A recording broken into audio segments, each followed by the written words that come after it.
Okay, I'm going to call our village board meeting for July 19th, 2021 to order. Roll call, please. Bill Ranum, absent. Sam Kaufman. Here. Phil Willems. Here. Chris Zellner. Here. Nyla Fry. Here. Gary Hersberg. Here. And Aaron Moran. Here. Okay, thank you. First, we have confirmation of open meeting compliance, public postings, official notices, online availability. And I can confirm that all the postings were posted and published in accordance with state law. Thank you. Next, we have consent agenda. Would anybody like anything pulled, or I'd look for a motion on our consent agenda? I move to approve items 1 through 4 on the consent agenda. Okay, motion by Nyla Fry. Second. Second, was that Sam? Yeah. Second by Sam Kaufman. Any other comments? Okay, call the question. All in favor, say aye. Aye. Opposed? Let's have it. Next, we have public comment. Is there anyone here who would like to make a public comment for any item that's on or off the agenda? Gabe, do you have some forms? I do. Okay, go ahead. So the first is Mike Schott, and do we want them to speak at this? Keith, do you want them up to the thing, or can they stay in the audience? Okay, if you could just stand and say your name and give me your address, Mike please. Schott, 731 West Bridge Trail. As present commander of DFW Post 11244 in Waunakee, I want to speak in regards to the flag ordinance that's coming about. I know that the POW flag is considered the same as an American flag, and I would suggest that the village fly that below the American flag on Flag Day, July 4th, Memorial Day, Flag Day, July 4th, and Veterans Day. And if the village needs to get reimbursed, our post will pay for the flags. That's all. Thank you. Any others, Gabe? Tom Foster. Tom Foster, I live at 32 Fairview Drive here in Waunakee, and I also would like to address the issue of the flag being flown from the flagpoles. The plaque in the Rosary Plaza says there's a four-way test. The four-way test is it the truth? Is it fair to all concerned? Will it build goodwill and better friendships? Will it be beneficial to all concerned? I would suggest that as we fly this flag from one of those flagpoles, I ran across a guideline from Nassau, New Hampshire, to decide what flag may fly from one of their flagpoles. And the guideline that they use seemed to me to meet this four-way test. And I quote, "A flagpole flown in front of City Hall may be reserved for the citizens of Nassau, New Hampshire, to fly a flag in support of their cultural heritage, observe an anniversary, honor a special accomplishment, or support a worthy cause. Any group wishing to fly a flag must provide the flag, recognizing that a flag flown in front of City Hall may be deemed by many as city support for the sentiment thereby expressed. City administration reserves the right to deny permission or remove any flag it considers contrary to the city's best interest." And these guidelines that they use in New Hampshire certainly seem to me to apply to our situation here in the village of Waunakee. Thank you. Bernard Clevey. Yes. Hi, I'm Bertie Clary. I'm 110 North Division Street. I'm here tonight to properly pronounce the word that identifies our community. That's Waunakee. It's not Waunakee and it's not White. And I figure that anyone that uses this Native American name sarcastically or in that nature is a racist, and I think that they should owe an apology to the Native American community. My neighborhood, I have no idea how integrated it is. I haven't seen most of my neighbors for 17 months. Most of us in that neighborhood have like 3 things that we like to have. One of them is that the people that live there maintain their property comparable to ours, that they keep their pets tied up and clean up after them. And when they're driving through the neighborhoods, they pretend like it's their children or grandchildren in there, so they drive to that degree. I would also like to comment on the flag also. I'm probably a little bit stronger on it than what Tom was, in the sense that I spent 744 days of my life defending that flag. That's up there all the time. And I gave so little compared to what so many other people gave as far as life and limb and whatever. And so I think that when I hear three words nowadays that I hear so consistently is offend, offended, and offensive. Well, I've got a sneaky feeling right now that there's a segment of the population that is perpetually offended.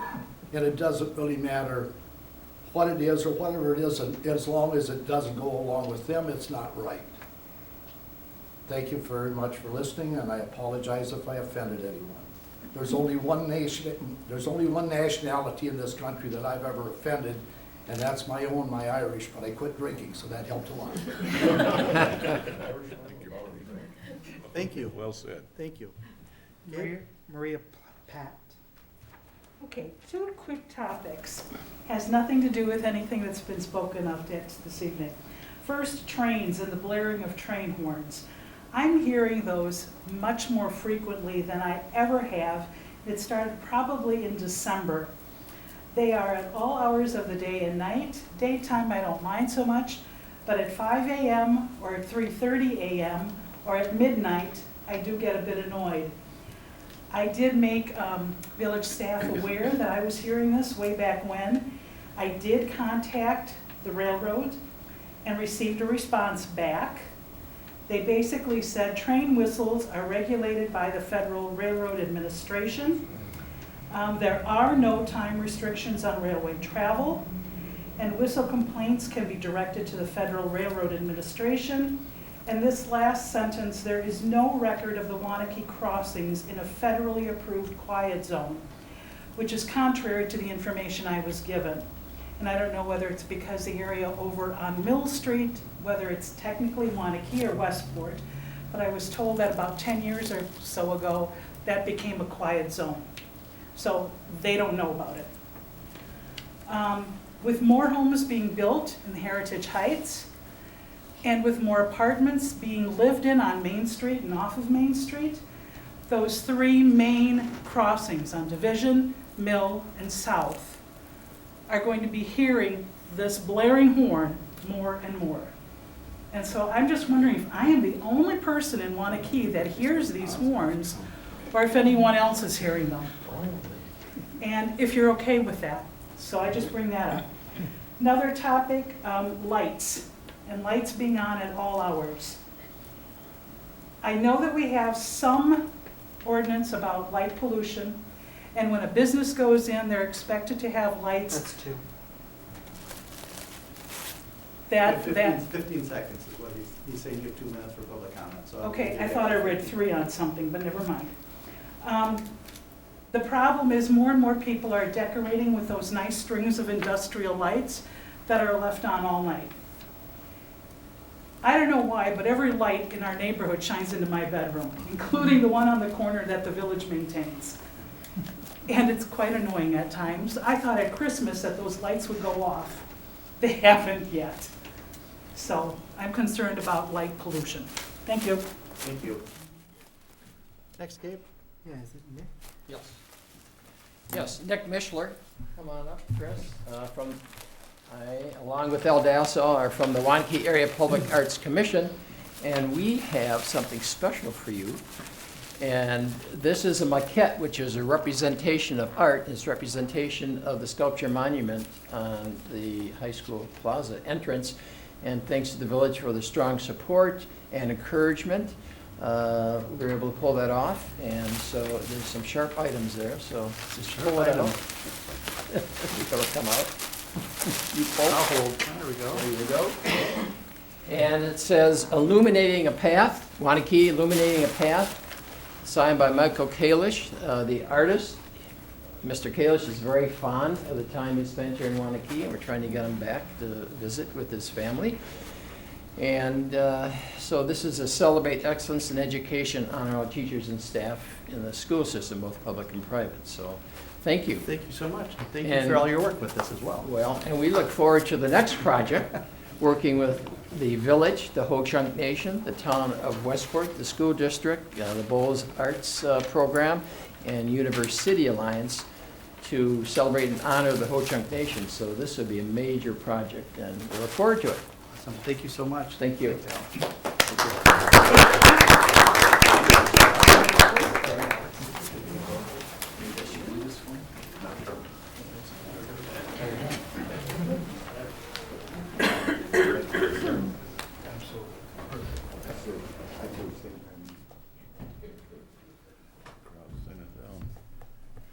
All this exciting stuff, and they just took off.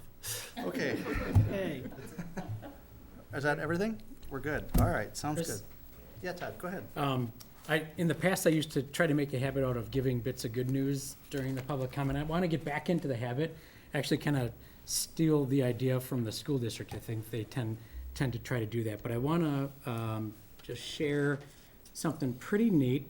The Public Works Department, so kudos to Bill and his crew, opened up their shop at the Public Works Garage for kids that were doing a program at the Village Center. Just a few pictures of those kids out there and their provided hard hats, having a good time checking it out. But better yet, I want to read this note from a parent. Hi, I just want to pass along how great Miss Connie is. My son was stuck home due to a positive case in his classroom, and she went out of her way yesterday afternoon and dropped off the fun stuff he missed at Truck, Tools, and Tires. It was so appreciated, and my son had a great time doing his project this afternoon. I attached a picture. We have had many great interactions with her and look forward to more fun times at the Village Center events. So I love the collaboration between departments to do good things for the community. So nice job, team. Thanks, Todd. Go ahead, Gary.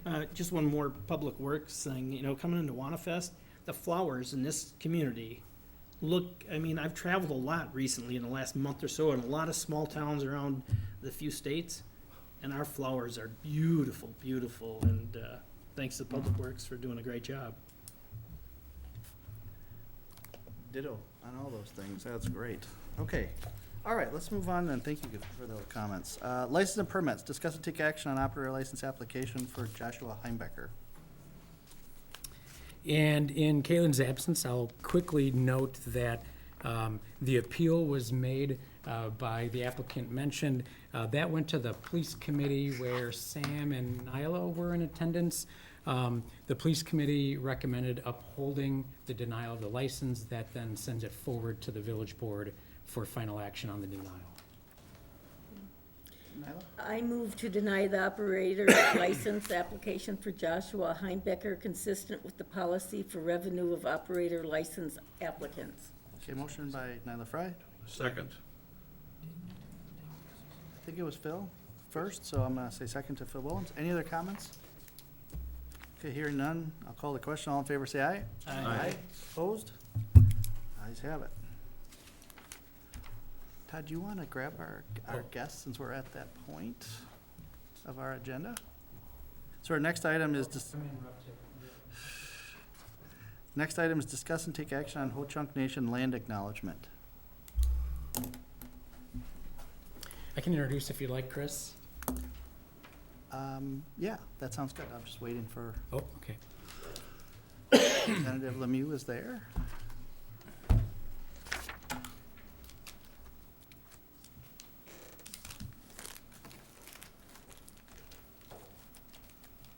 Go. Sure, go ahead. So the village over the past year and a half or so has been working with the University Year, as you know, on a variety of projects. You've seen some of the fruits of that work already. One of those projects involved partnering with the Nelson Institute at the UW School of Environmental Studies, and they had a class look very carefully at a variety of projects and initiatives related to recognizing the Ho-Chunk Native land that we're on and how we can work to celebrate and honor that history. So one of those student groups, and the students' report and recommendations are in your packet, but one recommendation of theirs is for the community, the village, to adopt a land acknowledgement. The copy of that is in your packet as well. And it really has been a learning experience for the village, community members, village staff, and others to engage with with representatives from the Ho-Chunk tribe. It really has been, it's been enjoyable to watch them. They've eagerly leaned into the village, and we've kind of leaned back, and together we've learned a lot. So tonight, I'm really glad that we have a couple representatives of the nation here, Ryan Greendeer, as well as Representative Sarah Lemieux. I'll let you do a better job of introducing your roles with the nation. And I don't know, Chris, did you have anything to add before? No, I would just add that we've been working on this for some time now. Community member Tim DeCora and I grew up together, we're friends, and we just talked about things that we could do. And I said to him, 150-year anniversary is probably a great time for us to try to get something together and to work together and move things forward. And that's exactly what we've undertaken. Representative Lemieux was kind enough to join us at Wannaboom. She was a little stage fright when we got up in front of the big crowd, but it was all good. And so no, yeah, absolutely. If you guys want to say some things and maybe talk about the program and kind of tell what your role is within the nation. Sure. I am Representative Sarah Lemieux. I serve in a legislative capacity, like a elected official, probably like most of you here, from the eastern half, from Green Bay all the way down to the end of the state. So I do have quite a large area. So when people reach out for things like this, we're more than eager to jump in and help out because we do have a very strong history in the state of Wisconsin, and when we have people willing to acknowledge that, we are definitely about that. And I know that like our education department is working in the school districts, and our preservation department is also working with the city. So, however we can help to get more understanding of the Ho-Chunk people and the history, we are more than willing to do. So, yeah. Thank you. Ryan Greendeer. Good afternoon.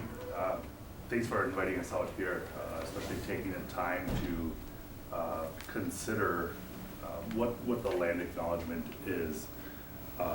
It starts with an education, and we hope that the education that we might be able to provide to the village as well informs you when you're making decisions and you're going about your community life. There are a lot of impacts that just being here has. We were here a lot more than 150 years ago, and there's a reason that we chose this area as some of our villages, for our villages. And the development around it has kind of curbed some of those activities that some of us still do today. We consume fish, we subsist off many facets of the land. And if you go to any fishing hole in the state of Wisconsin, you probably are well aware that you can't consume very much fish because of the mercury levels. So that is a very large impact that that we feel when we're trying to do anything that honors our way of life. So this is one small piece. It's a nice gesture, but you have to also consider what's behind that. And there's a lot of there's a lot to an acknowledgement. First, it's studying, reading, comprehending what some of those impacts are, and it also comes with a responsibility, because now that you have that education, you have to use that in your decision making going forward. Thank you. Thank you. So I'll just comment, part of the university thing that we were working on, Ryan was on quite a few of the Zooms because most of it took place during Zoom, and he had to ask Ryan any question you want session, which was great. The fact that he would step up and say, ask me anything you want to know. And one of the things that he pointed out was, okay, we look and dress exactly like each other. There's not a difference. He's wearing shorts and short shoes and t-shirt. Just like Sarah, look, I mean, you can see that it's they've come our way a lot, and this is our way of stepping in and trying to come together as we discussed, and just learning about our area in the past and the history of where Waunakee sits and Westport sits, and the water that's so important, as well as the nature of everything, and making sure that we protect and value those is very important. So this is just our way, as Ryan said, of a start in moving forward and educating our population.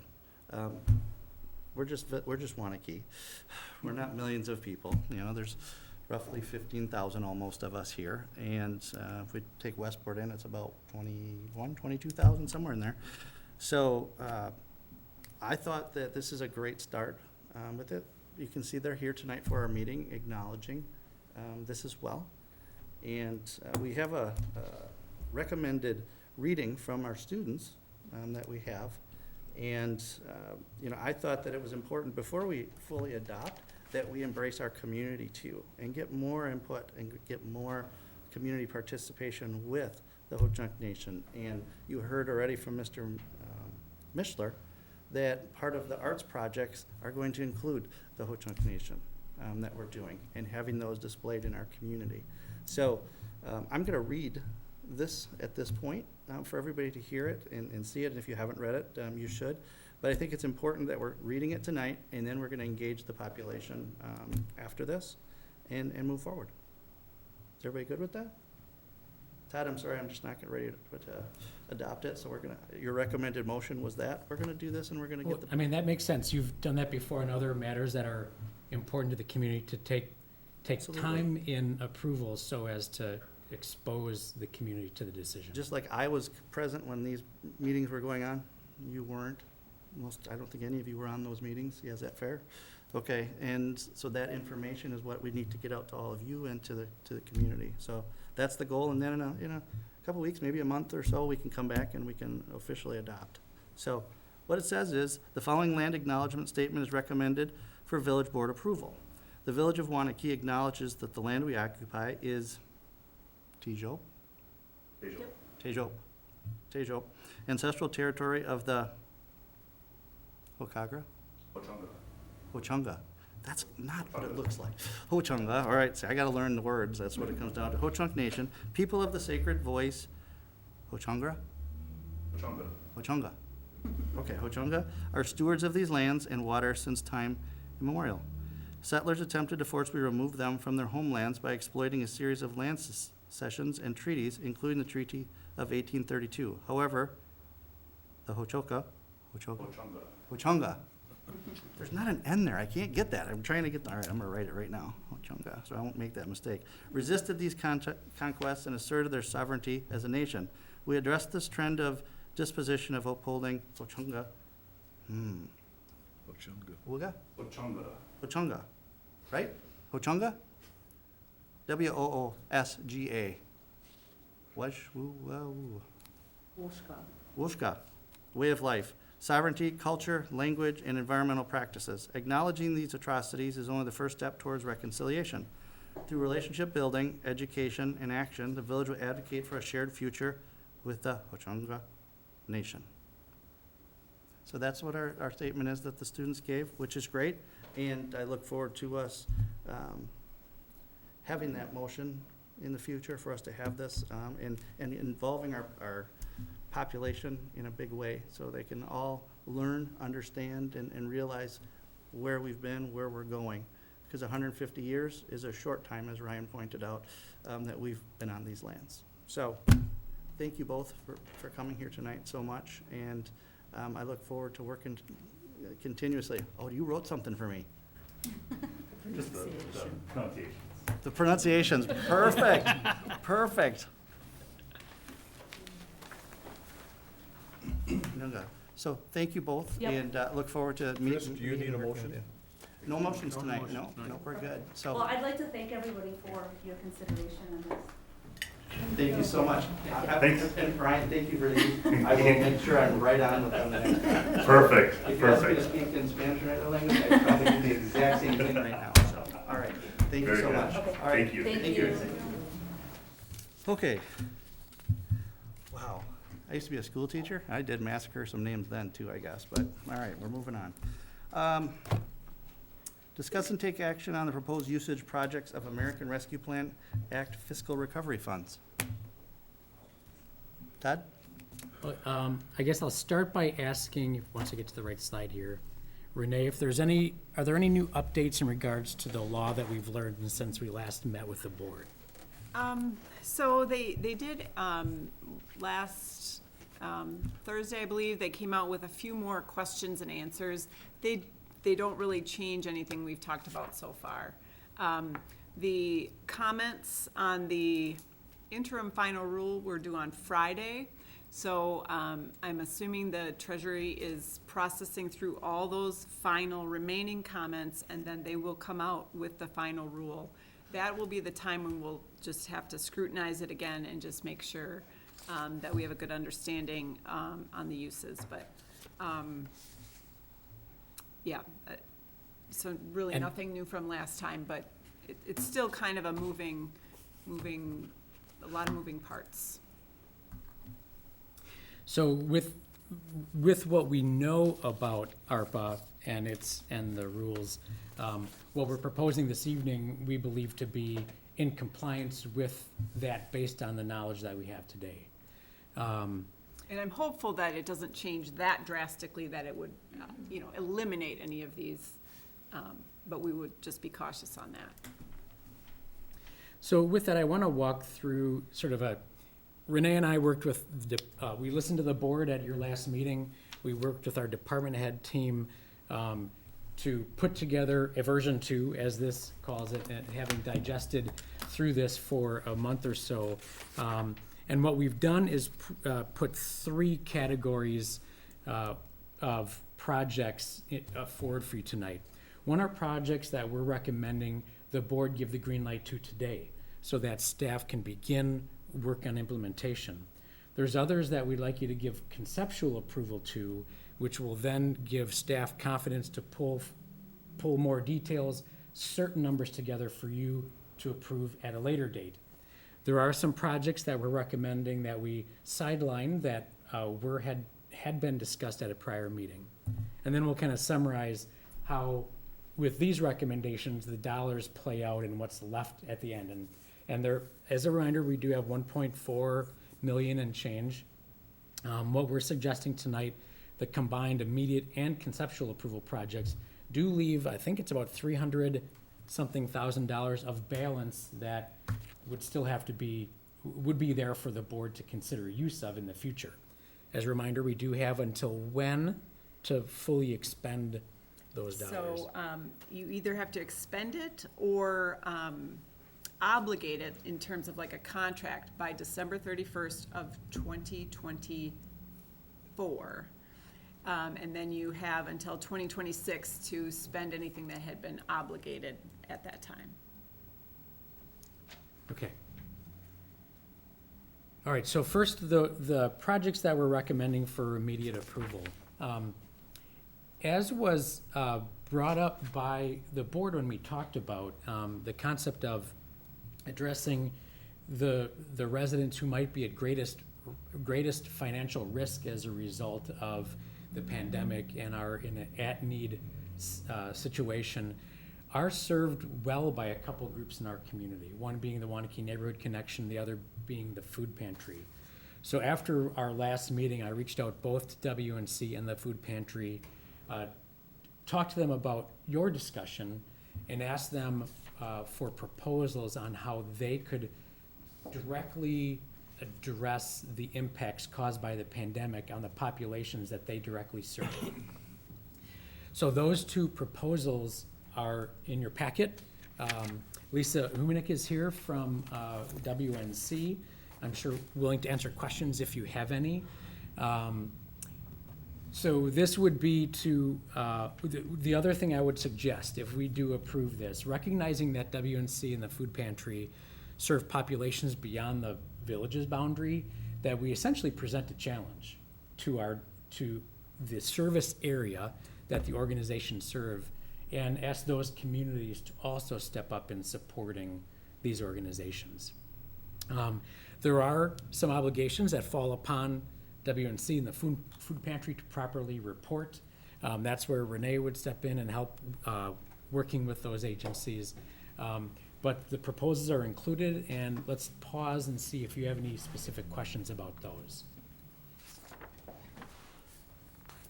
Todd, is the issue is that the money that Waunakee gets, and let's say gives to the WNC, it has to be used for residents within Waunakee? Well, I'd note that I'm not putting that, I haven't suggested that stipulation necessarily.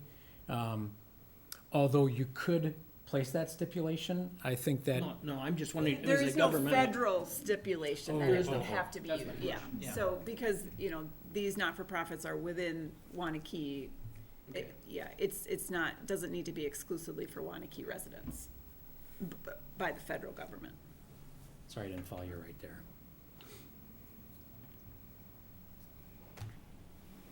So you said we want to challenge our neighbors if we're going to be giving, that they would match what we're doing? Are you saying from a percentage? No, I'm suggesting more so an encouragement. And ask that there be, because every town around us has received an allocation, certainly not 1.4 million, but not a small amount either, and that they give similar consideration to WNC and the food pantry because of what they do to serve.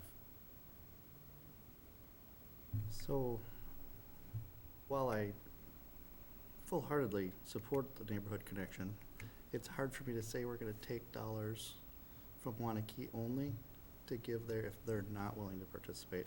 That brings me a challenge.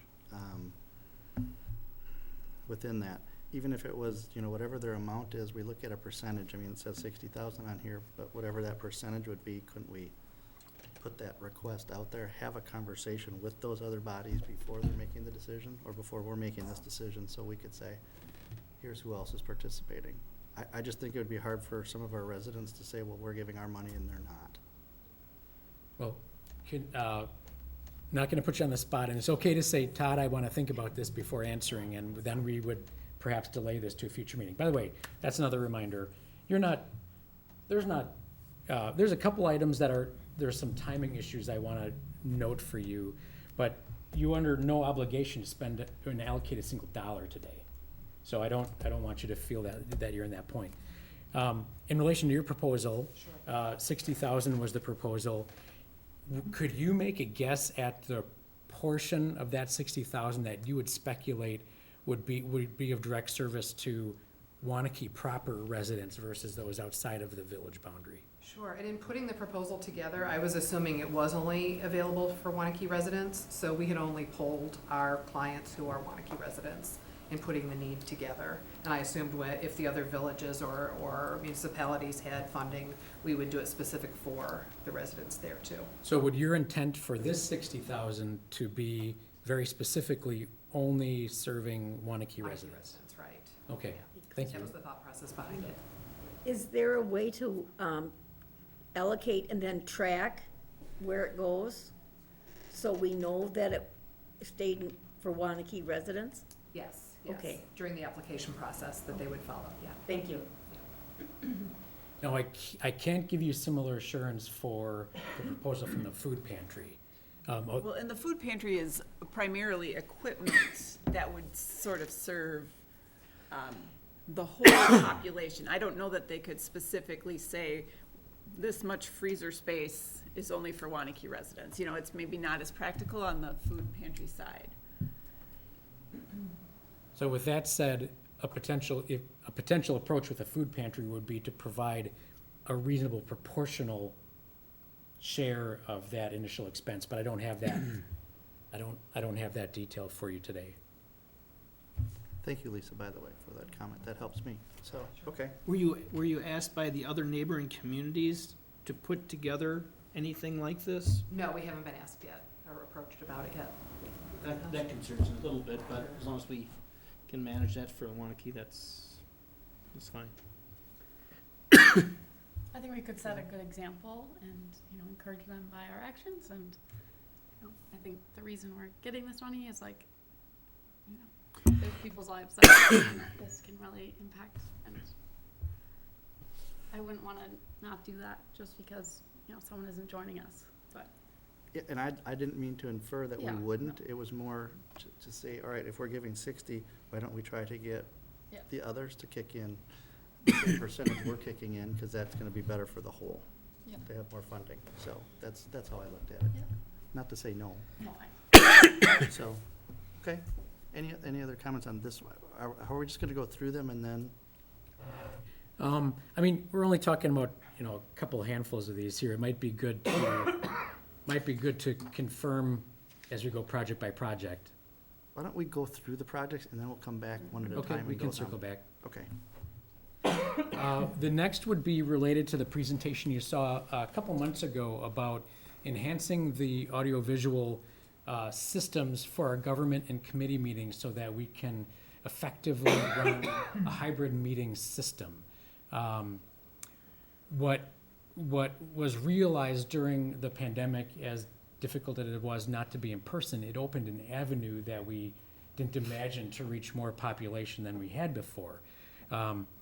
So certainly to take that as a lesson to then do a whole lot better in the future, I think presents a great opportunity for us to step into that in a really good way.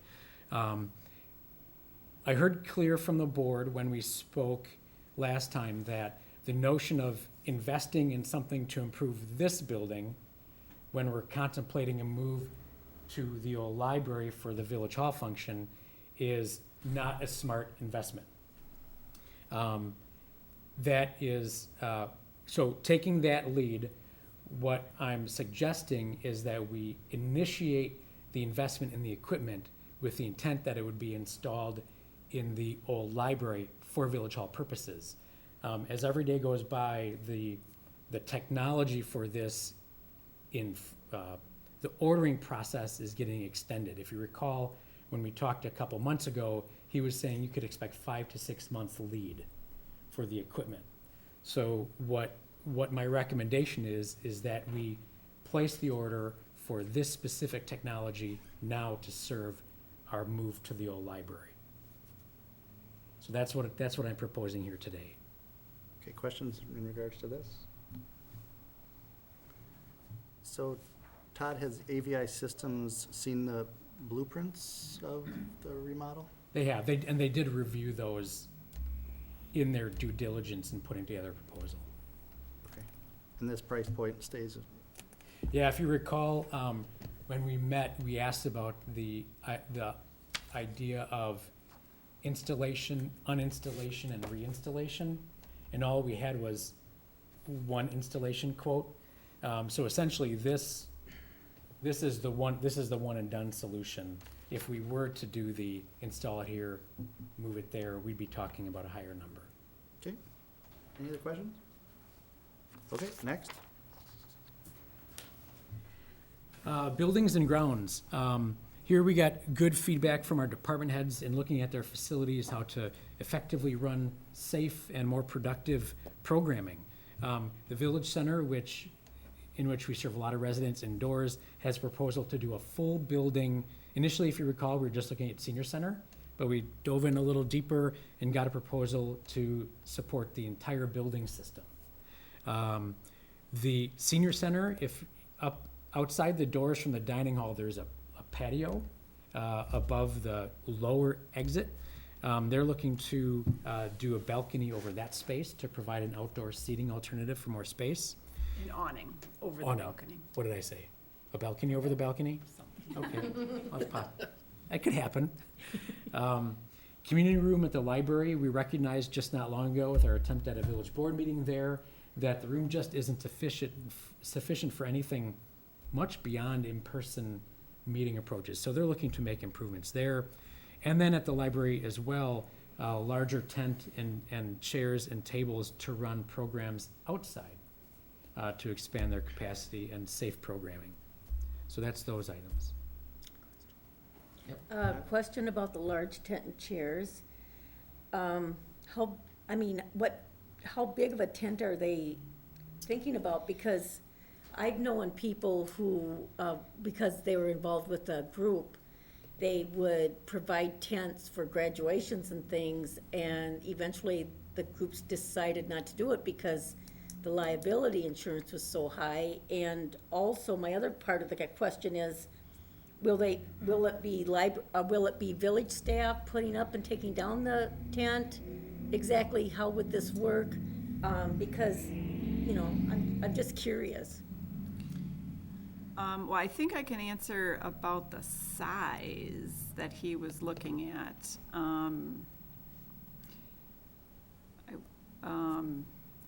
20 by 40 foot or 30 by 40 foot they were looking at. I don't know, I am assuming that maybe they would just leave it up for a period of time. I mean, Eric at the library did not speak to the assembly of it and the that, or maybe Jeff Kerwick there would be involved. I'm not sure, so I can't answer that question. Yeah, and I don't have those specifics either, Nyla. We can research that and bring this project back to you if you'd rather put it on the.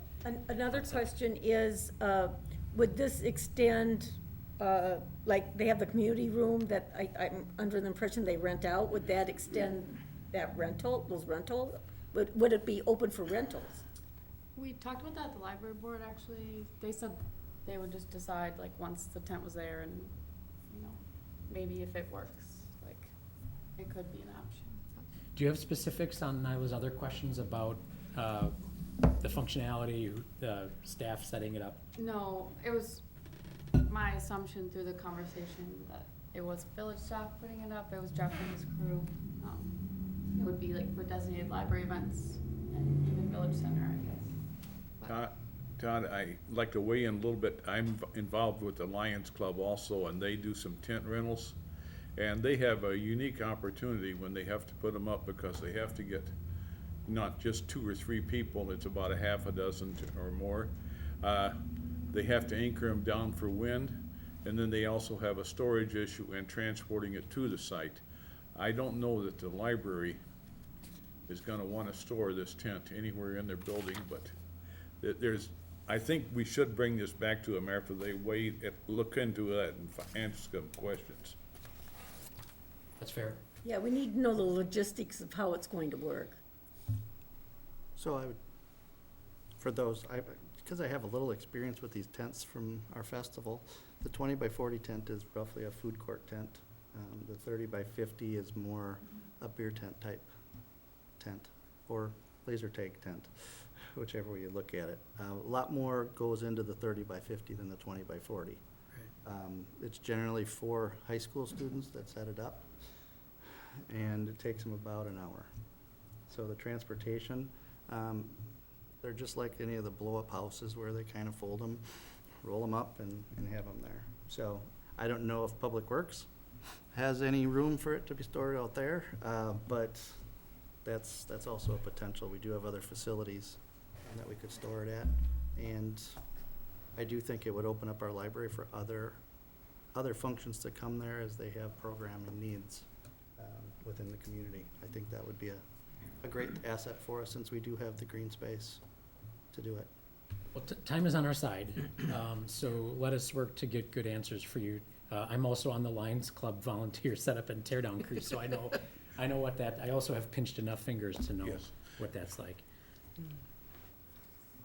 Okay. Any other questions about the others? The Village Center indoor air purifiers. Bill, do you know when they did the new AV system in there, we did a lot of efficiency to get our costs down, basically. Will this type of system in any way hinder that system or make it less effective or anything that the costs would go up as a result? Do we know that? I really don't know, no. Okay. Well, what we do know is that they expect it to enhance it because part of this project is going to be replace and upgrade with new technology some of the control systems for the overall system. So I would suspect that it will be an enhancer to the entire system. Yeah, we just did this, and that's why I'm asking, not that long ago, where we made it more energy efficient. Who was on that committee? I don't remember. Village Center Committee was when it was, but anyhow, that's why I'm asking if there's. Yeah, I don't think that they're planning for it to hinder it at all. But they're still doing a little bit of investigation on, because they do need to upgrade the HVAC controls anyway. So they want to make sure everything's compatible together. Yeah, I just know that the goal was for us to have more energy efficiency. That doesn't necessarily mean that it purifies the air better. So it's two different things we're really talking about, and I'm just curious what that'll mean, since we spent the money to do that, so. Either way, do you understand what I'm saying, Bill? Yep, I do. Okay. Okay. Moving on. Bill, do you want to take this one? Sure. We've looked at our equipment. We've got a dump truck that we're looking to replace. We were talking about replacing it. It's in the 2022 budget, but because of COVID and getting equipment, getting parts, our supplier of one of the truck chassis is telling us that if we wait to go through the full budgeting process, that we may not see that truck till probably almost mid-2023. So we were hoping to maybe at least get the chassis out for bid, get it being manufactured as it sits right now. If we were to do this, if this was to be approved, the soonest that chassis could be hit the assembly line would be February. And right now they've only allotted 50 chassis to be built in February. And right now some of your bigger operations fleet operations are buying up those slots.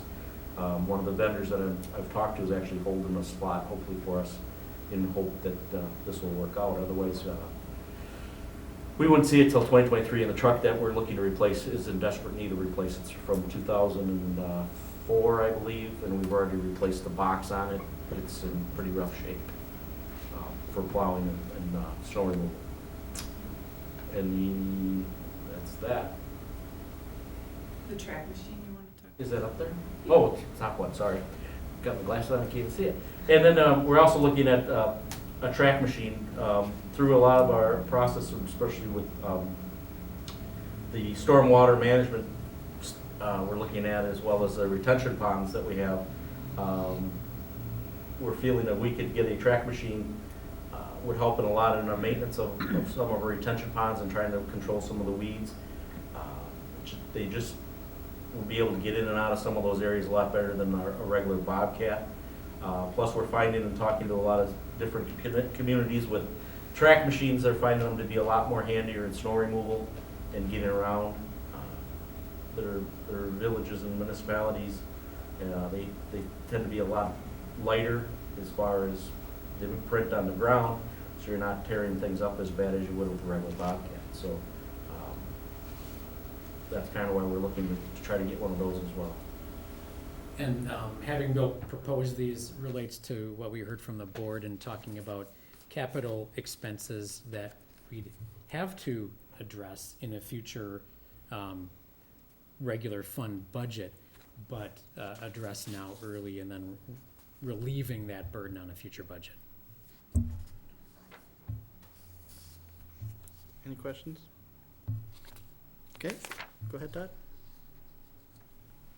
So if you remember, sort of a segue into one of the sideline projects, the notion of a chamber bucks approach to both putting some money into the hands of every household to then put money directly back into the hands of every of the businesses in Waunakee. Thinking that through further, the logistics of that just are daunting. Rather, with the true goal being to have bolstered our business, our local economy, what I'm recommending is a regional advertising blitz. Now, that may even mean interstate signage, certainly print media like we haven't before, considering forums like Madison Magazine and the State Journal to tell our story. So I'm recommending that we enter a campaign to do an intense advertising blitz. Well, partly too because we have a really good story to tell in Waunakee, and I think as the public gets back out to venturing, there's a lot of good to venture and see in Waunakee like never before. So that's the alternative to that chamber bucks suggestion. As you saw before, we have the repayment of the room tax advance, which we had addressed with the chamber earlier this year. So essentially that's to replenish the supply for room tax supported projects, as well as replenishing the lost program revenue of the Village Center over the past year. Go ahead now. Okay, this kind of has to do with the regional advertising. Is there a way of, if you do something like this, of tracking how much benefit comes from it?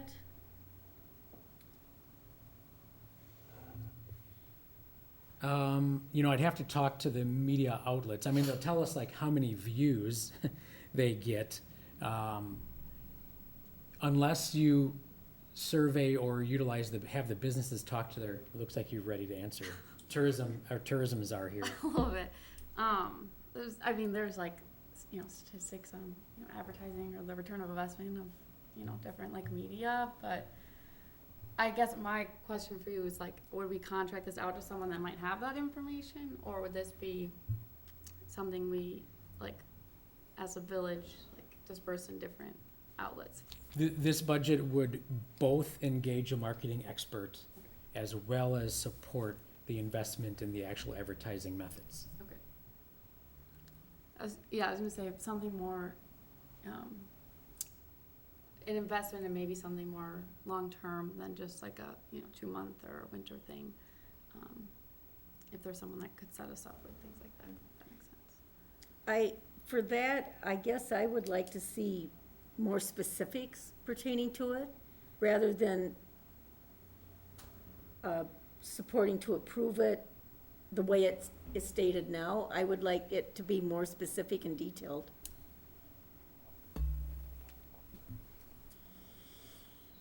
That's fair, and again, time's on our side.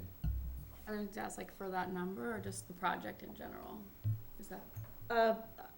Well, to spend $50,000, I'd like to have specifics and details on how it would be done, what would be done, for how large of an area. Yeah. And I propose that number based on the experience I've had with pursuing economic development marketing campaigns. But I can certainly, companies love to give proposals. Okay. So I can hone that in. Okay, thank you. Why 50,000? Where did you come up with that number? Again, based on my experience in running economic development campaigns. Okay. Any other questions? Okay, next. So what Renee and I have seen as we've been talking to departments, there's a number of other smaller interested expenses that have been put forward by departments. Maybe sometimes, a wish list items that they didn't have a lot of details on, or the expectation that there were gonna be some surprises over the course of the next year. Or even this, obviously we have 4 years, so something might come up next year that's, say, $1,000. That seems like a really obvious thing that meets these criteria. So the thought here, we could go through a process of bringing every request of such nature back to you. What I'm suggesting and requesting is some discretion on an amount as discussed here, not to exceed 25,000 total and no more than 5,000 per project, appropriate projects in relation to the ARPA purpose. That's up to you. Renee and I are confident that this would enable us to be swift and creative with all department heads in the organization. So, but your discretion as to whether you'd care to give me that discretion. Yes. Since these are federal funds, and technically it's the board's responsibility to determine where those funds go, I would like each request to be brought to the board. So what if it's like a $50 request? You want? Well, I'd like to, There- I would really like to know exactly where, and when I look at, the financial things, I don't want to be needing to call you every time to try to decode, because I don't know the codes, to try to figure out what it's been spent on. I would rather have it come to the board and get it approved. That's just how, because I feel it's a big responsibility for the board to know where these funds are going. So, Well, Do you, I appreciate what you're saying, Nyla. I also understand what Renee is saying, with the amount of that. I would say that, the amount of money that we're talking about, giving Todd the authorization is pretty simple. I would say that though, for all of these expenses, rather than saying we have to come for approval each time, because some of these things might be like, we don't have a meeting and they need to have a $50 payment or a $100 payment, whatever it is, that we get some sort of report specific to these $25,000, like every 6 months or every 3 Yeah, months. and so That way this we're money seeing is what it's being being spent on. tracked completely separately, so I can run different reports that detail it out. It won't be, it has to be segregated, so that we know what we're spending, so I think. I would assume the federal government's gonna ask for that at some point, that you're gonna have to justify the Well, expense. right, it depends on how quickly we spend it, how much we spend in any given year, but obviously, we're gonna have the documentation that if they request, what did you spend that $50 on, we can tell them and support it with the requirements. So would it be too much to ask that every, once a month, that be presented to us, what, if any of those funds have been used? I think we can Yeah, reasonably I'll do have that. to figure out how, well, because, you want just the ones that are the discretionary, or The you- discretionary, yes. Okay, so I would have to figure out a way to track those separately from the rest of the money. Right. I'm sure I can figure something out. So what I'm getting at too, Nyla, is it's $25,000 and we have till 2026 to Right. use those funds. So we're talking about a long stretch that this is gonna be used over. I think if she gave it to us quarterly, that's gonna be more than sufficient. Would that work for you quarterly? Yeah, I will probably have to do a separate tracking of these discretionary funds, but that's fine. I'm assuming you can code it, and by coding it, it'll just go into this fund, or that's the amount Well, that will be used. that's what I'm saying, it's gonna be, in our coding on our books, it will be intermingled with other costs to separate out just the discretionary. I'll figure out a way to do it. I don't know what that is at the moment, but Okay. yeah. Thank you. Does that work? Yep, Okay. it works. Yeah, I think Chris, I think that's great example is, we have a truck that gets in an accident, we have a blown engine, we have something that's an immediate expense that, our guys can't live without. It would be nice to be able to say, hey, here's $5,000 to replace the engine in this piece of equipment. And, do it like that versus waiting a month to get approval at the board level to try to get that done. So I like the idea of, having that discretionary authority and just get a report, makes sense. I just want to be able to see where it's gone and for it not to be lumped into one report at the end of every year or at the end of 4 years or whatever. I would like to know along the way where the money is that discretionary money is going. Yeah, and I'll just say, I agree, we are responsible for it ultimately, but I trust that Renee, who's telling us what we can and can't use these funds for, is gonna be doing the same thing with the department heads when they make their request to her. So if it's something that can't be used, you're not gonna allow them to use it. So I'm of the side of, I trust that Renee, who does our But we budget. can come up with like a quarterly report. Yeah, okay, thank you. All right, next, Todd. So this is what I would, I'm moving beyond, from immediate approval to granting consideration of a concept approval. So here's a big ticket item for the board to consider. It sort of relates to, I guess, what I would call a combination of unique circumstances that were presented right now. The concept of moving the village hall function to the library is in front of us. The funding source had been expected to be sale proceeds of this building.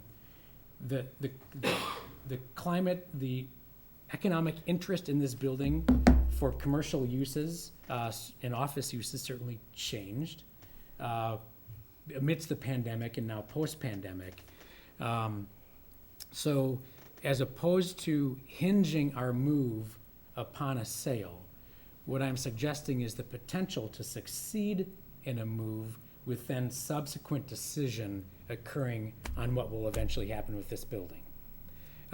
The support to do that on a project, a move project, which would be in the range of 1 to 1.2 million, would be made up by 3 funding sources I'm suggesting here, with $500,000 from our ARPA supply, an amount from the sale of land currently leased.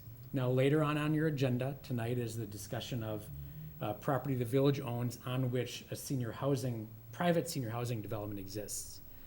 That development has made a purchase offer to the village to buy the land underneath that property. And we're gonna be discussing the appraisal results that we had done of that property later tonight. So what I'm suggesting is that those sale proceeds also supply the village hall move. And then what we'd have left is a plus or minus amount, depending on final costs related to the move, coming from an unassigned fund balance amount. That's the concept that I'm putting in front of you. If that's an approach you think makes sense, then staff will start to put pieces together. We'll certainly learn more in the next couple of weeks related to the property sale, the leased land sale, and then we'll be back to you with more certainty in the future. But before we jump down that hole, I want to make sure that this is an approach that you're satisfied with. Questions? Next. That was the big one. I thought I was gonna. Well, we're gonna be having a discussion later, so. Okay. I think that'll kind of. Another concept relates to some improvements that are currently planned for 2023 in the police department. And the reason I put these in as concept approval is because really the chief only has very preliminary information. He doesn't have a needs study company in mind, and he doesn't have a specific remodel budget in mind, only very, very round figures at this point. But if you're comfortable, he'd like to get to work on a space needs study of the department as well as remodeling of the current squad room. They are, as it's currently designed, they're crammed in. So that's concept approval. Other projects for concept approval relate to cybersecurity enhancement. We've been talking to the board about this for a good year now, and we've done some very serious and in-depth work to understand and analyze our current systems. We are really close to knowing what our investments need to be, and we'd like to suggest that the ARPA funds would be a smart use to support those one-time equipment investments. And then a project recommended by Caitlin, our HR manager, would be for mental health training. This would be training to help staff be better adept at working with the residents and customers who exhibit mental health illness or mental health conditions. So we've certainly seen a lot of difficulty and challenges over the course of the past year, and we think we can help our staff be that much better.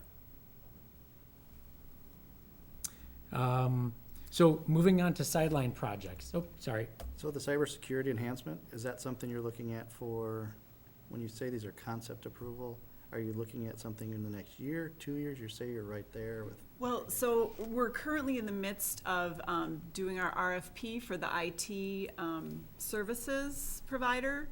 And so I think we would want to wait to get more specific numbers once we had somebody in place, and they would be the ones to help us through that process. So I would think we wouldn't, you know, whoever wins that bid, be it our current provider or a different provider, that would not take place until January 1st of 2022. So that would be the soonest, you know, 2022 would be the soonest we'd probably be looking at this. But then probably as soon as they could get us more specifics on any improvements that they see that we would need.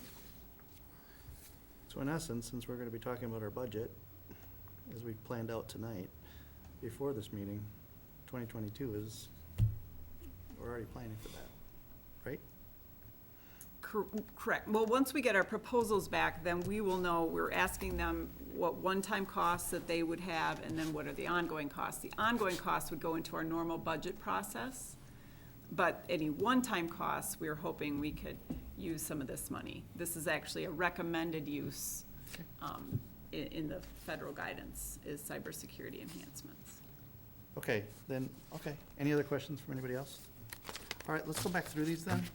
Todd, you're gonna go for the sideline projects? Did you want me to do those? I think, if you're recommending they're sidelined, Well, I think what, at least one worthy of discussion here is the discussion we had about use of ARPA funds to replenish the $2 for the Cohen Esri project. I wanted to bring it up for discussion because there was a mix of perspectives on that from members of the board. I did what I could do best to kind of read the board in that discussion. Also recognizing that we do have a solution for the Cohen Esri project today. You know, those things combined is why I suggested this being sidelined. But I want to ask whether the board wants to, debate that point. I'm wondering when it'll be brought up if we sideline it. Well, I would admit that it doesn't have to be brought up. I'll note though, that with 300 of those, about $250,000 left in your ARPA balance, it can be considered in the future. But I'm not proposing it today, either in an immediate or conceptual approach. Why, My impression from the discussion with the board that use of the ARPA funds today wouldn't receive board support, but that's why I wanted to bring it up. To make sure. go ahead, Nyla. the discussion isn't going to get any easier. So I think we should have it now. That's why it's on the slide.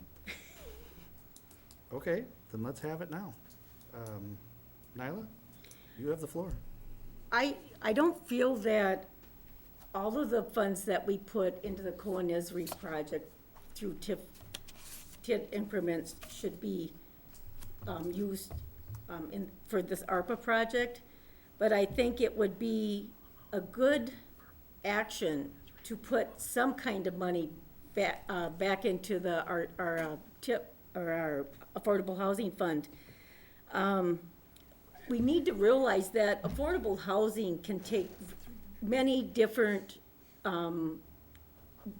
venues. It doesn't have to be an apartment complex. It can be for people in lower income housing and who have needs to make improvements on their property. It can be used for a program, if we should ever be fortunate enough to find land where we would do some small single homes. It can be used in many capacities, and I think one of the things that we're getting hung up on sometimes is thinking it needs to be used for apartment development.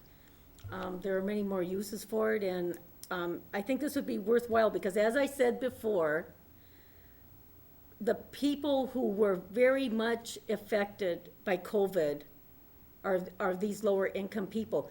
And from many sources that I've read, information, wealthy people with the means will always find housing. It's those without the means who are ending up homeless or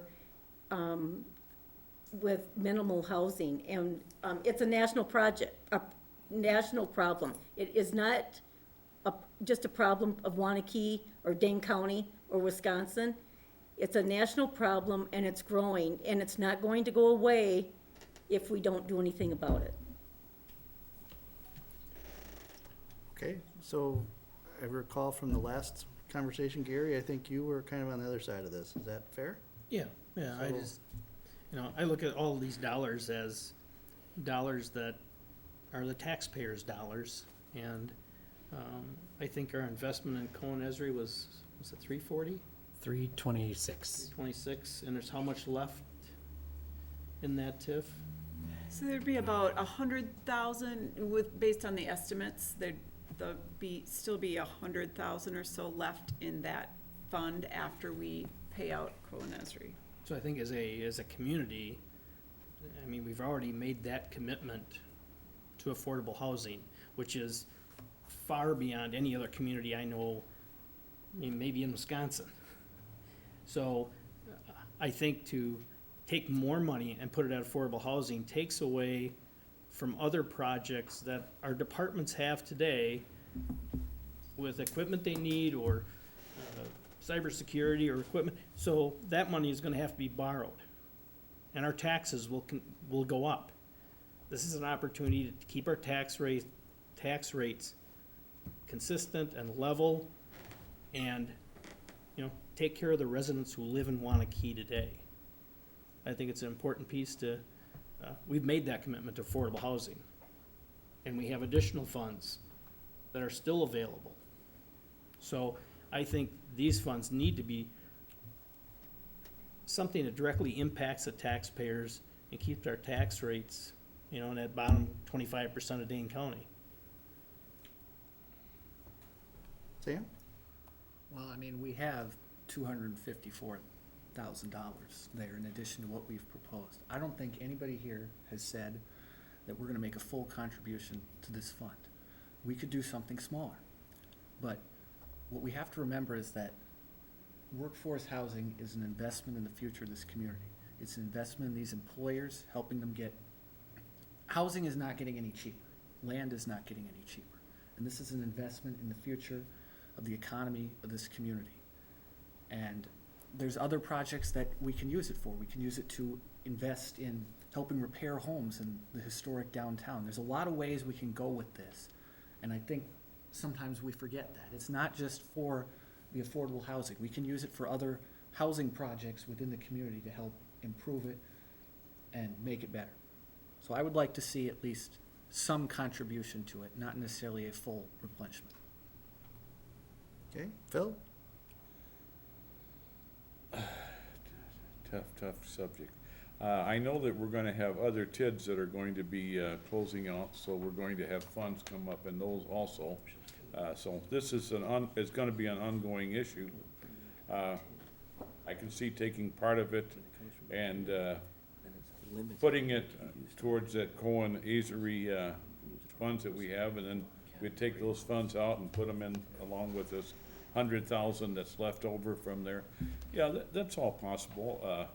Finding the worthwhile things, the partnerships that people are gonna buy into is the next hard issue. So it's fun to talk about, it's very hard to implement, and I'd like to know more about how we're gonna implement it as we go forward.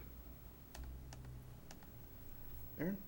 I guess I'm fine with this being on the sideline right now. Like, we have years to spend this. Like, I don't think we need to make a decision on, you know, replenishing that fund right now. If a project comes to us in the next few years and like we still have some of these funds, I guess I kind of would like, I see this as a unique opportunity to like fund other things. So that hopefully, like, you know, we had that TID closure as like a unique opportunity to help, you know, with our fund, our affordable housing fund, and specifically the Cohen Esri project. But like, I would like us to hopefully actively, you know, take this off the sideline in the next few years, or if there is a project. But I don't think our immediate action needs to be replenish the fund. You know, if there's not something like we need it for right now. As we, you know, spend the other money, I think we should come back to it and make sure we're checking in on it, I guess. Okay.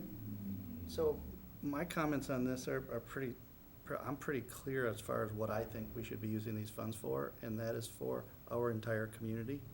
The funds were dedicated for that it shouldn't impact one small group or one middle group or one, you know, whatever. We should have it for the whole community that it's impacting that way. And we have different board members with different opinions on TIF and in general and TIDs, and whether we should have them or not. And, you know, what the benefits are from them. I see a lot of benefits to the TID and our TIF, and I look at our budget and how strong our budget is those TIDs and TIFs are gonna help our budget for everybody. And if the public were to take the time, and now I'm scolding the public, I shouldn't do that in a meeting, I know that. But if they take the time to truly educate themselves on the benefits of TIF, how TIFs work and what it really means, that would be the first step in this. And when we're talking about this and why I'm bringing that up is we can't have monies for our affordable housing if we don't have TIFs to start with, because that's where the funding are coming from. And we have many that are coming down the road here in the near future that are going to be closing. And our policy is that when they have a healthy TIF, that we take those funds and use them towards affordable housing. Okay, we've established that. So to take these funds, which are a one-time thing, and use them for replenishing that fund, we already have a system to replenish that fund. And I agree with Aaron's comments there at the end. We can look, and if there's something that pops up and we don't have enough money in that fund at this point over the next 4 years, is that right? 4 years? 4 years? You know, we can reassess that, and maybe we would want to put it at that time. But right now, to put it towards it, I don't see that making sense. We don't even have any projects in front of us at this point to make that determination. So I'm not in support of making that decision to put any money there right now. It could be in the future, but not right now. I can't support that. So while I appreciate what you're saying, Nyla, and wanting to do this, I don't agree with it. Sam, same thing. It seems like you too, and then Phil, you were kind of both sides. Kids are of gonna be things. closing out, there's going to be some funds. So, so yeah, I mean, I'm inclined, so do you want us to take a vote right now to see if we want it sidelined for now? Is that what you're asking for now? No, I don't think it will do any good to vote because of what everyone has said, but I would like to just make one comment. With a TID, it can be 20, 30 years that you're paying, or increments are being made for a TID. At the end of that time, when the TIF closes out, is when you can use 1 year's TID increment.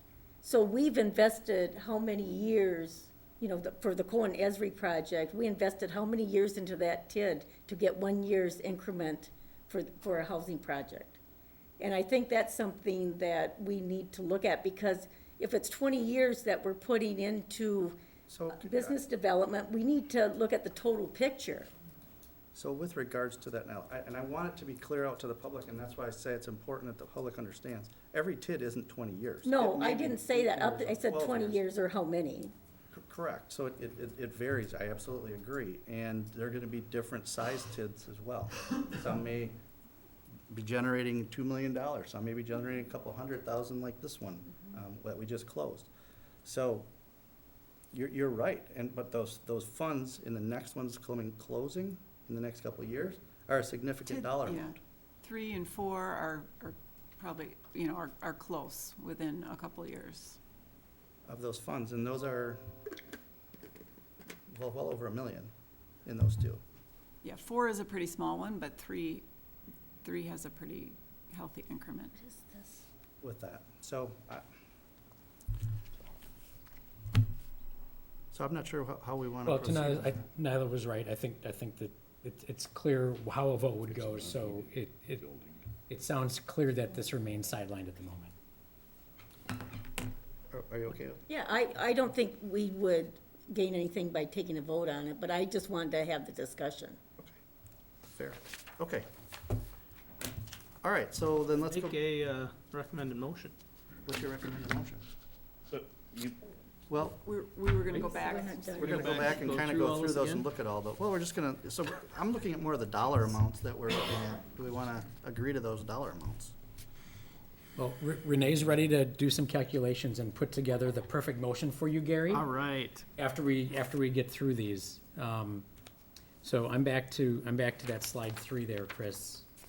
The at-risk impacts and utilizing a WNC and food pantry. Yep. I just laid them all in front of me because I can do that. 'Cause I don't, I put it on paper for myself, so it's easier, but, so, how do people feel about this one? Anybody who's opposed to this one, what's that? I wanna I'm start good that with WNC, I just don't know what the food pantry, that number, what percentage of that represents Waunakee, or does it represent, you know, the north side of Madison and, Westport and, you know, Windsor, I don't know. You know what I think you could do, Gary, if you would care to give me some administrative authority to evaluate that with the food pantry, perhaps grant an amount not to exceed this amount with instruction to the administrator to determine whether proportions are appropriately met for their population group. I mean, Okay. that's fair enough to me. Anybody else have any other comments about that? Or is that one that people seem to be okay? Nyla? It's fine. Bill? It's fine. I think they're already restricting their donations to Waunakee, but not Madison, et cetera. But, you know, it's fine to bring it up and remind them. Karen? Yeah, I'm fine with that. Same? Fine by me. Okay. Okay. Next. Next Brian? was, Just to say, on the previous one, though, I think as part of the discussion, it was the $60,000 that would go to Waunakee Neighborhood Connection. You want that geared towards Waunakee residents, right? Correct. Yeah. and that is her proposal. Yep. Okay. Next was the AV hybrid technology for future Village Hall to get the order in the hopper. I'll start with this, and I think that's something absolutely we should do. Yes. If we don't do that soon, the price on all those chips is gonna go up, so we can lock in the price now. It'll be cheaper to lock it in now. Sam? Aaron? Gary? Okay. Village buildings and grounds, Village Center air purifier. Do we need to, understand how it affects the energy efficiency of the work that has already been done? I think it's two different issues. I think that the goal was obviously to make it the most efficient building we could when we put the Okay. energy efficiency in. Now I think the air purifiers are a totally different topic. But maybe of what we're Gary trying to- knows. A lot of key, I know I used to be in the HVAC world. Okay. You know, UV lighting can be used for purification. So I'm sure this is directed strictly at purification of the air. So whatever technology you're using to do that, I don't think it would impact, you know, Okay. Efficiency. efficiency, Okay, so. thank you. Okay, so any others, the tent, I guess, is the one Yep. that we had discussion about. So, Yeah, I'd like to know how they would, what it would, be specifically what it would be used for and how it would be, put up, taken down, who would be responsible for it. So are you okay, Nyla, for us shifting that to the concept approval? Mhm. And we'll be back with more info. Yep. I'm good with that too. Yep. Everybody good with that? I'm good. Yeah, that's. Okay, Bill? Since the awning in the senior center is already in the process, we better approve that too. Well, they have an alternative funding source if Yeah, this were yeah. not funded by ARPA. But, No, it's- yeah, they wanted to get going on that so they could start the congregate meals out there. And the air purifiers, we're gonna use the local Waunakee company for it, right? Dwayne and Sue are working on that, so I'm not sure the answer to that. Sometimes you're gonna have to deal with a larger mechanical contractor on an They issue. do schools and hospitals, I'm sure they can do. I don't know what vendor they've been talking to. Ryan, can we do that? You can, as long as it's not a public construction contract, which this would, it would be below, are we talking about the, The 30,000. Purifiers. 40. we'd need to look into that, because it's over the $25,000 threshold. So if it is public construction, then you cannot, But they could bid on it. they can certainly bid on it, but you can't, if you had another low bidder that was qualified, you would have to choose them no matter where they're from. That's for it. Although I will say that certainly, we always attempt to give consideration to local vendors, and oftentimes the ball bounces that way. Sometimes it doesn't, if the price is too good to pass up. Okay, So the only item put to, on this list, put to concept is the tent, right? Yep. Correct. Okay. All right, then we've got the equipment items that Bill had proposed, track machine and the truck chassis. I'm all for those. Yep. Absolutely. I think that'll save us money going forward. In time. Okay, my sense is that the regional advertising campaign should go to concept for more review, which is fine. The other two, we talked about a couple times, are still there to replenish sources that were kind of COVID impaired. Do we have other things potentially? I'm just thinking the village center lost revenue. We obviously have a plan in place that if we ever have a down year from revenue in general, so if we didn't, what is that gonna impact, how is that gonna impact our other budget? So the village center so if they have a negative year, they have to cover their own negative year.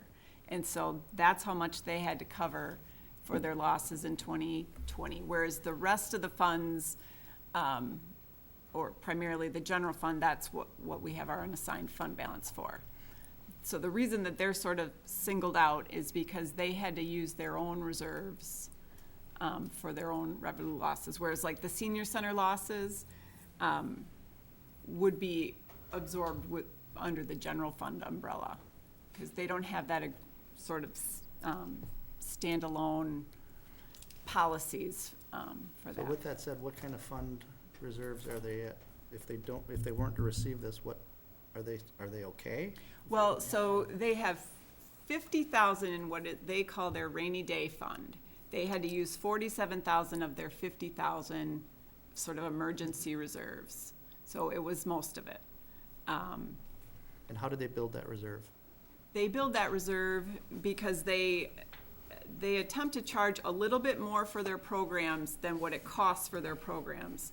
So they get the benefit then of keeping that sort of program excess that they use for their own program budget. So since their programs were down, but some of their costs were fixed, they lost revenue.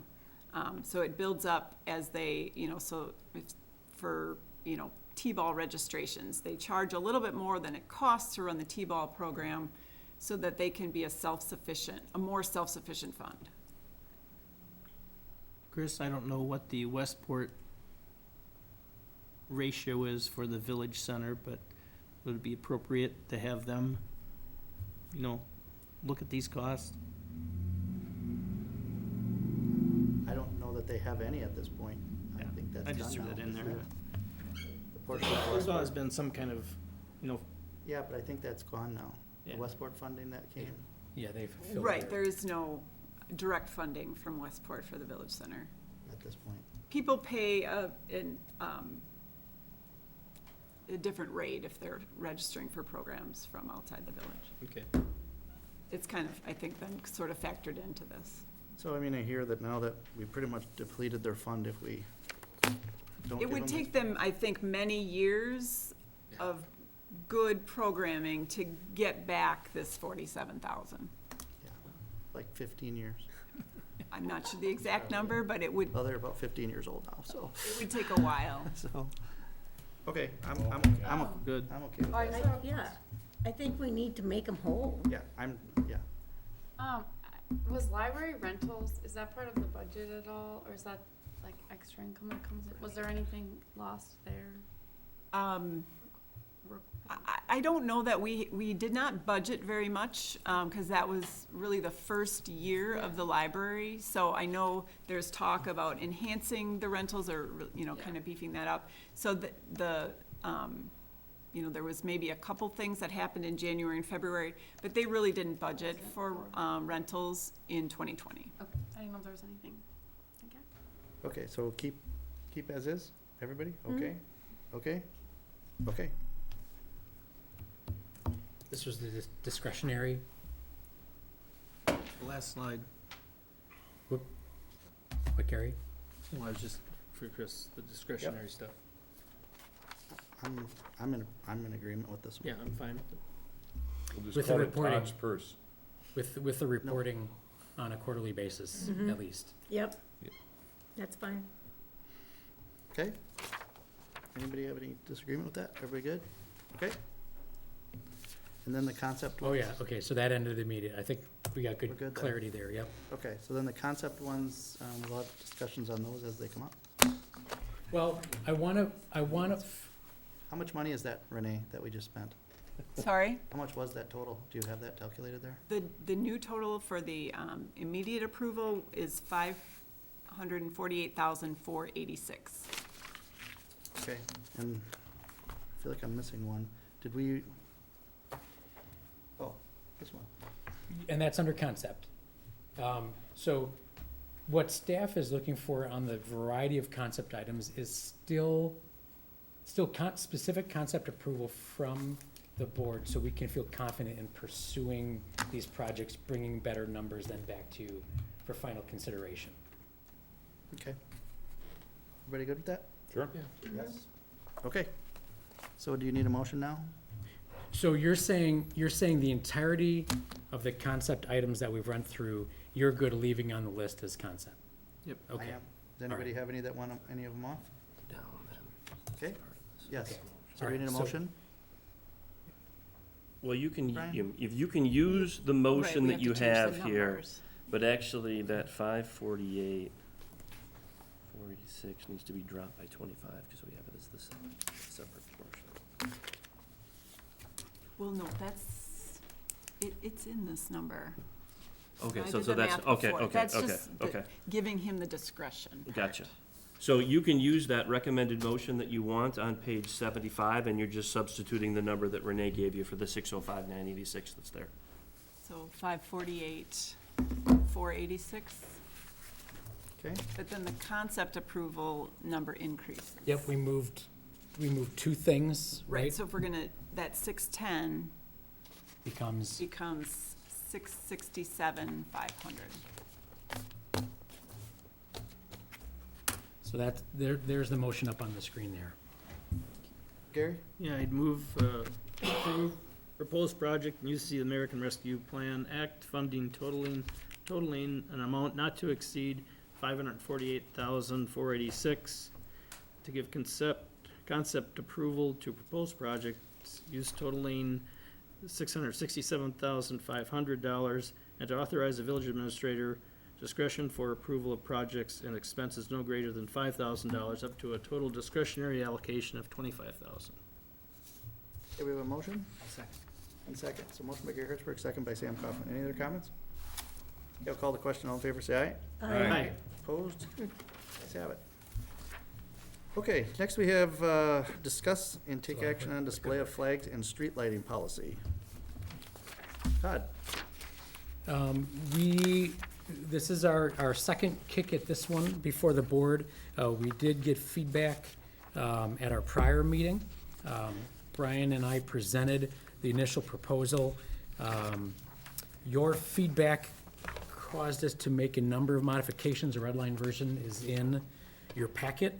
Brian, do you want to touch on the main adjustments that were made? Sure, so there was 3 primary changes based on the comment. So essentially, when you start looking at page 86 of your packet, everything that's in blue, that was already before you. So the first change is on page 86 in subsection D. One of the things the board talked about is it wanted some type of time frame for when the flags had been hung at either, or displayed at either the state capitol or the U.S. Capitol. We talked about setting, maybe a date specific or kind of having a rolling period. The way it's written now is more of a rolling period, and so that's the language that's added there where it says within the previous 10 years before displayed by the village under this policy. So that's the first item that we attempted to address based on your comments. And so one of the, are you okay with the rolling period, or would you prefer to see a specific date, like since 1990, for example? And if you're okay with the rolling period, are you okay with 10 years, or do you want to see a different time frame within there? I'm good fine with the with 10 10. years. Yeah, I'm fine 10 with rolling it. is fine. So then, the next page, page 87, we added some language in 3C. This is essentially done to make sure, to the extent that there are costs for the village to have these commemorative flags displayed, that, I think we have to acknowledge that there is going to be some incidental staff time that would go on with that, but otherwise, the third party's going to have to pick it up. And that was part of the discussion that we had last time. And so, you know, the language is pretty straightforward. You know, if you have something that you want to add, we can certainly do that, but it's really, are you comfortable with that language? I have a question, and we don't have staff here that would be handling it. Oh, yeah, Bill's here. I'm wondering if it's easier if the group asking for the flag provides the flag, so that we're not involved in purchasing the flag, we're not involved in, getting the flag, that the group proposing it does that? Yeah, that would be fine. I mean, That's what I'm wondering, if they should not only be, taking care of the cost, but they also provide the flag. yeah, so that we actually have a sentence on Is there. that in there? Yeah, it's Okay, saying that they okay, should okay. donate it. Yeah. Okay. I just wanted to make sure that was in there. Okay. And so the third. Everybody's good with that? Oh, Yes? sorry. Yep. Okay, Yep. just wanna make sure. Okay, go ahead. So then when you go to page 88, so one of the discussions that we had actually had to do with this past month. And so obviously we displayed the pride flag, but then I think and Sam, I think you had mentioned this at the state capitol on June 19th. I think they took the pride flag down for that day and they put up the Juneteenth flag. Correct. And so that's the purpose for this new language in subsection 4E is, it's very broadly stated, but essentially that's one of the issues to get at. In other words, give you all discretion so that you have the ability to deal with a circumstance like that. And, quite frankly, we kind of, initially we had a little bit more specific language, and then we broadened it to have it be a little bit wider in range to give you more discretion. And so that was the purpose for that language, to address that comment that had been made. I like that. Makes sense. Yeah, are we putting it on all three buildings or just one building, or how is that? Well, I would say this, we still have the language above that talks about, within it, where we would do this. So the only village facilities that we would do this is Village Hall, Village Library, and or the Village Center. But I also think that this language in E is broad enough that would allow you to treat each of those three locations a little bit differently, if that's what you wanted to do.